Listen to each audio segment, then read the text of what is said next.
আমি গাজী রায়ান। আজ আর একটি গল্প নিয়ে আপনাদের সামনে হাজির হলাম। তো গল্পটি শুরু করা যাক।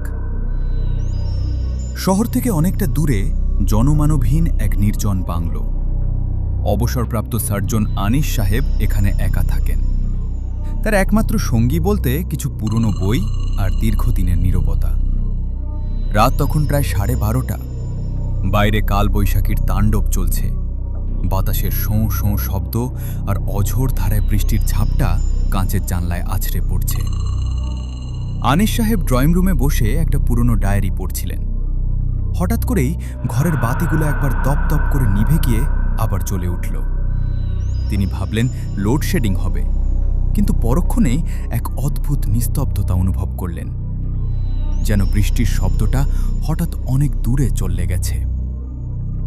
তিনি সোফা থেকে উঠে রান্নাঘরের দিকে গেলেন একটু কফি বানাতে, কিন্তু রান্নাঘরে ঢুকতেই তার নাকে একটা পচা মাংসের উৎকট গন্ধ এলো।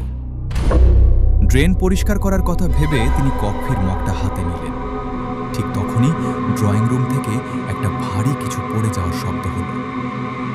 তিনি দ্রুত ড্রয়িং রুমে ফিরে এসে দেখলেন যে বইটা তিনি পড়ছিলেন সেটা মেঝেতে পড়ে আছে, অথচ ঘরে কোনো বাতাস নেই, জানলাগুলো সব বন্ধ।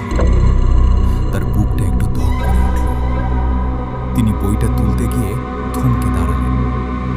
জানালার কাঁচের ওপর বাইরে থেকে কারোর হাতের ছাপ স্পষ্ট দেখা যাচ্ছে। বৃষ্টির জল ছাপটাকে ধুয়ে দিচ্ছে না, বরং মনে হচ্ছে ছাপটা কাঁচের ওপাশ থেকে নয়, এই পাশ থেকেই কেউ দিয়েছে। আনিস সাহেব নিজেকে শান্ত করার চেষ্টা করলেন।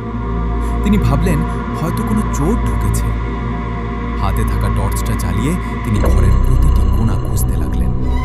খাটের নিচে, আলমারির আড়ালে কেউ নেই। ঠিক তখনই তার পকেটে থাকা ফোনটা সজোরে কেঁপে উঠল। স্ক্রিনে ভেসে উঠল একটি অপরিচিত নম্বর থেকে আসা মেসেজ। কাঁপা কাঁপা আঙুলে তিনি মেসেজটি খুললেন। সেখানে লেখা, ডাক্তার সাহেব, আপনি ভুল জায়গায় খুঁজছেন। জানলার ওপাশে যা দেখেছিলেন তা কেবল আমার ছায়া ছিল। আমি আপনার অনেক বেশি কাছে। আনিস সাহেবের কপালে ঠান্ডা ঘাম জমতে শুরু করল। তিনি পিছু ফিরে তাকাতেই দেখলেন দেয়ালের বিশাল আয়নাটাতে তার নিজের ছায়ার ঠিক পেছনে আরও একটা ছায়া দাঁড়িয়ে আছে। লম্বা কুঁজো এক অবয়ব, যার চোখগুলো আগুনের মতো জ্বলছে। তিনি দৌড়ে পালানোর চেষ্টা করলেন, কিন্তু তার পা দুটো যেন মেঝেতে আটকে গেছে। শরীরটা অবশ হয়ে আসছে। হঠাৎ তিনি অনুভব করলেন তার ঘাড়ের কাছে কেউ একজন অত্যন্ত শীতল নিঃশ্বাস ফেলছে। একটি কর্কশ কণ্ঠস্বর ফিসফিস করে বলে উঠল, এতগুলো বছর মানুষকে কাটাছেঁড়া করেছেন ডাক্তার সাহেব, আজ আমি আপনাকে একটু পরখ করে দেখি। আনিস সাহেব চিৎকার করতে চাইলেন, কিন্তু গলা দিয়ে কোনো শব্দ বের হল না। সেই হাড় সর্বস্ব হাত দুটো তার গলা জড়িয়ে ধরল। পরক্ষণেই একটা প্রচণ্ড বজ্রপাতের শব্দে পুরো এলাকা কেঁপে উঠল, আর সাথে সাথেই বাংলোর সব আলো নিভে গেল। পরদিন সকালে পুলিশ এসে দেখল বাংলোর সব দরজা জানলা ভেতর থেকে আটকানো।